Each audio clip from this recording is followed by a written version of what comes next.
Hi students, welcome to Shortcut. This is Shine Sir.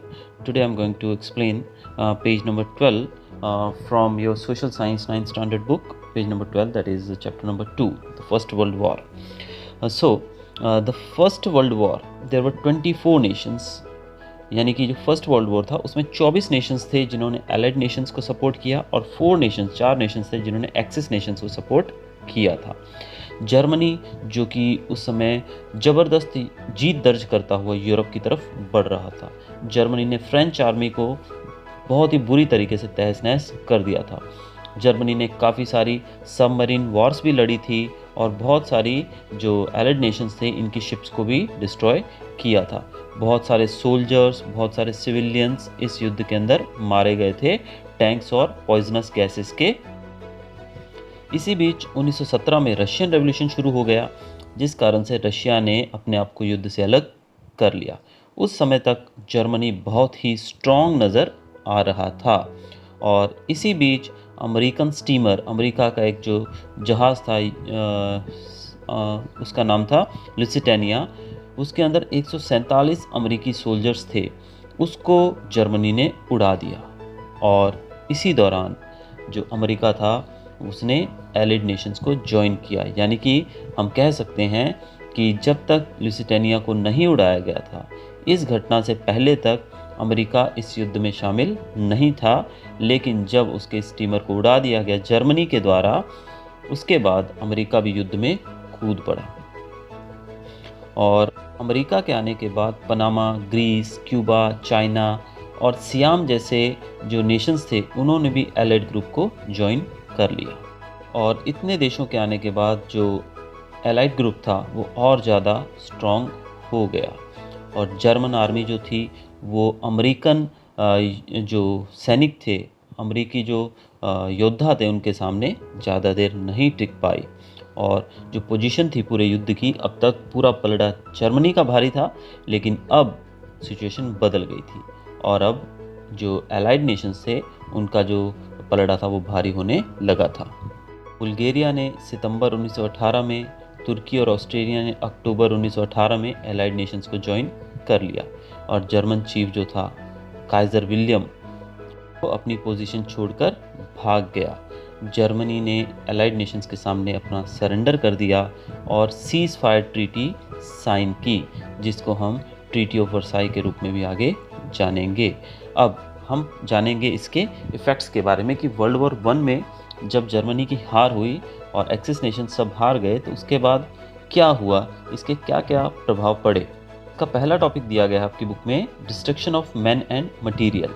ऐसा माना जाता है कि अनुमानित तौर पे 6.5 करोड़ लोग जो थे उन्होंने इस युद्ध में पार्ट लिया था और उसमें से 1 करोड़ मारे गए, 2 करोड़ जो थे वो घायल हुए और 70 लाख जो लोग वो परमानेंटली हैंडीकैप, अपाहिज हो चुके थे। इस युद्ध में जितने लोग मारे गए उससे कहीं ज़्यादा लोग युद्ध के बाद जो सिचुएशन पैदा हुई, यानी कि भूख, यानी कि उस समय जब युद्ध में सब लोग बिजी थे तो खाना पीना इन सब चीज़ों की शॉर्टेज होने लगी।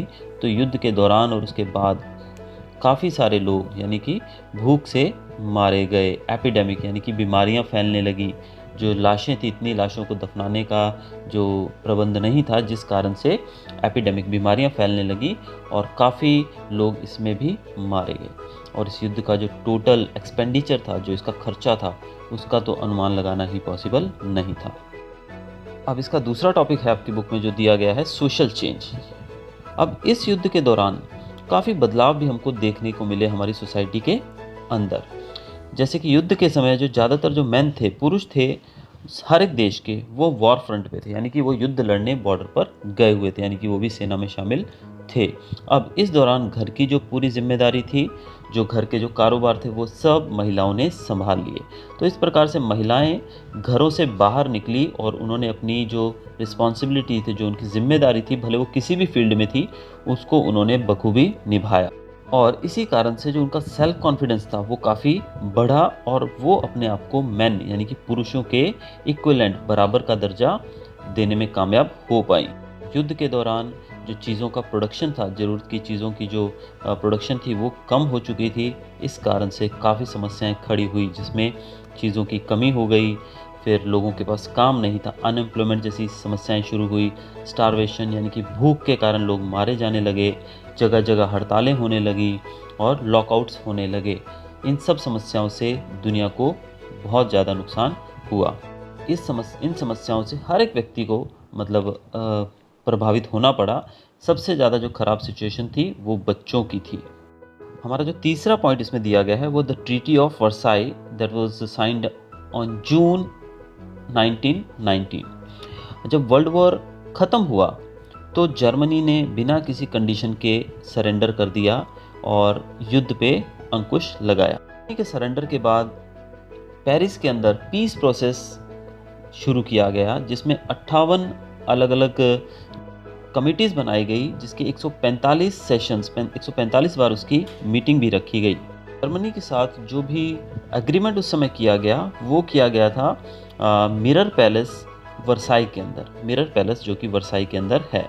इसी कारण से इस ट्रीटी को ट्रीटी ऑफ वर्साई के नाम से भी जाना जाता है। और इसके 4 मेन प्रोविजंस थे ट्रीटी ऑफ वर्साई के। पहला, रीजनल अरेंजमेंट, यानी कि जर्मनी का जो अंदरूनी हिस्से थे, यानी कि उसका जो रीजन था उसको अलग अलग तरीके से फिर से रीअरेंज किया गया, फिर से उसको बांटा गया सब देशों के अंदर।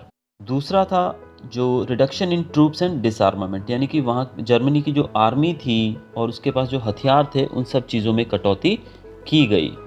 तीसरा था जो जीते हुए देश हैं उनको जो वॉर फाइन मिलना चाहिए और जो भी फ़ायदा मिलना चाहिए वो किस प्रकार जर्मनी पे करेगा उसके ऊपर। और चौथे पॉइंट में दिया गया है अदर प्रोविज़न, जिसमें कुछ और बातें भी लिखी गई थी।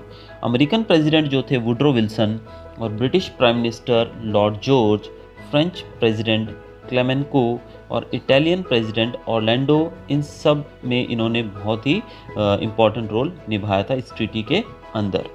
इन सब के मुताबिक जर्मनी को इस युद्ध के लिए जिम्मेदार ठहराया गया, जिस कारण से जर्मनी को 6.5 मिलियन पाउंड एक फ़ाइन के रूप में पे करना पड़ा। इसके अलावा उसका जो रूर प्रोविंस था, जो रीजन था, वो फ्रांस को देना पड़ा। फिर उसका राइन रिवर जो था उसको खोला गया इंटरनेशनल ट्रेड के लिए सी रूट के तौर पे। राइनलैंड और जो कि फ्रेंच बॉर्डर के ऊपर था उसको वो एरिया, राइनलैंड का एरिया फ्रांस को दे दिया गया 15 साल के लिए। राइनलैंड जो था वो कि बहुत ही ज़्यादा मिनरल रिच रीजन था, वहाँ पर बहुत सारे मिनरल्स थे, ताकि 15 साल तक फ्रांस इससे मुनाफा फ़ायदा कमा सके, इसलिए ये फ्रांस को दे दिया गया। और जो फ्रांस के कुछ रीजन्स थे जो जर्मनी के पास थे, जिसमें अल्साक और लॉरेन थे, वो फ्रांस को वापस किए गए। इसके साथ साथ जर्मनी को बहुत सारा कोयला और आयन एनुअली, हर साल बहुत सारा कोयला और आयन जो है वो एलाइड नेशंस को देना पड़ेगा as the benefit of war. युद्ध में बेनिफिट के तौर पे कई सालों तक एनुअली, हर साल काफ़ी सारा कोयला और आयन दूसरे देशों को देना पड़ेगा। और जर्मनी जो था उसको इन सब बातों के ऊपर, इन सब कंडीशंस के ऊपर साइन करना पड़ा गन पॉइंट के ऊपर रख के, यानी कि मतलब जोर ज़बरदस्ती से उससे साइन करवाया गया। ऑल्दो ये सब जो कंडीशंस हमने पढ़ी ये जर्मनी के विरुद्ध थी, लेकिन फिर भी जर्मनी को इस पर साइन करना पड़ा क्योंकि वो हार चुका था, यानी कि ये सब चीज़ें उस पर थोप दी गई थी। अब इस कारण से जर्मन्स जो थे उनके अंदर एक कड़वाहट, एक गुस्सा, एक अपनी बेइज्जती का जो बदला लेने की भावना थी, वो सब कहीं ना कहीं घर कर चुकी थी। एक हेट्रेड, एक नफ़रत की भावना यूरोपियन नेशंस के प्रति घर कर चुकी थी, जो कि आने वाले समय में वर्ल्ड वॉर 2 के रूप में हमने देखा है। हमारा फोर्थ पॉइंट था लॉन्ग टर्म इफ़ेक्ट्स।